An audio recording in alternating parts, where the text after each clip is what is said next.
Sebelum kamu belajar tentang teorema Pitagoras, kamu perlu mengetahui tentang sisi miring atau hipotenusa. Sisi miring atau hipotenusa merupakan sisi segitiga yang berada di depan sudut siku-siku. Perhatikan segitiga berikut. Sisi C berada di depan sudut siku-siku, sehingga sisi C merupakan sisi miring atau hipotenusa. Lihatlah gambar yang kedua. Manakah yang merupakan sisi miring atau hipotenusa pada gambar kedua? Sisi R berada di depan sudut siku-siku, sehingga sisi R lah yang merupakan sisi miring atau hipotenusa. Perhatikan segitiga ABC. Manakah yang merupakan sisi miring atau hipotenusa pada segitiga ABC? Ya, sisi AB merupakan sisi miring pada segitiga ABC.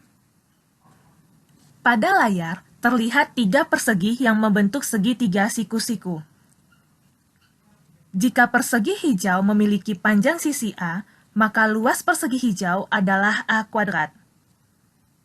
Jika persegi kuning memiliki panjang sisi B, maka luas persegi kuning adalah B kuadrat. Begitu juga dengan persegi biru. Jika persegi biru memiliki panjang sisi C, maka luas persegi biru adalah C kuadrat. Lihatlah hal yang terjadi jika kita memindahkan persegi hijau ke persegi biru dan persegi kuning ke persegi biru. Terlebih dahulu, persegi kuningnya dipotong-potong, lalu dipindahkan ke persegi biru. Dari hal ini terlihat bahwa persegi hijau dan persegi kuning menempati seluruh persegi biru. Ini berarti luas persegi biru sama dengan luas persegi hijau ditambah luas persegi kuning. Diketahui luas persegi biru C kuadrat, luas persegi hijau A kuadrat, dan luas persegi kuning B kuadrat. C kuadrat sama dengan A kuadrat tambah B kuadrat inilah yang disebut dengan teorema Pitagoras.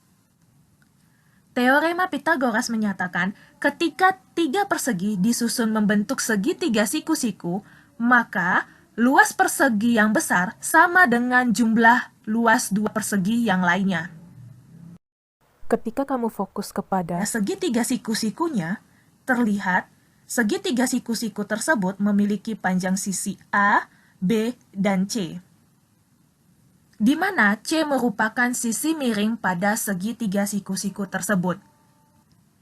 Jadi, teorema Pitagoras juga menyatakan kuadrat sisi miring suatu segitiga siku-siku sama dengan jumlah kuadrat dua sisi yang lainnya.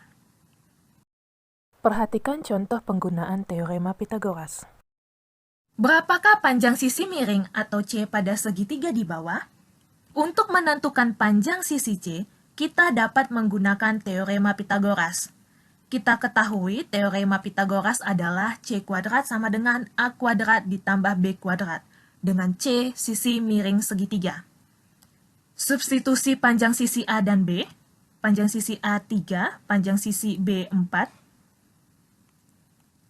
diperoleh C kuadrat sama dengan 3 kuadrat tambah 4 kuadrat, C kuadratnya sama dengan 25. Alasan nilai C positif atau negatif 5 karena 5 dikuadratkan sama dengan 25 dan negatif 5 dikuadratkan juga sama dengan 25.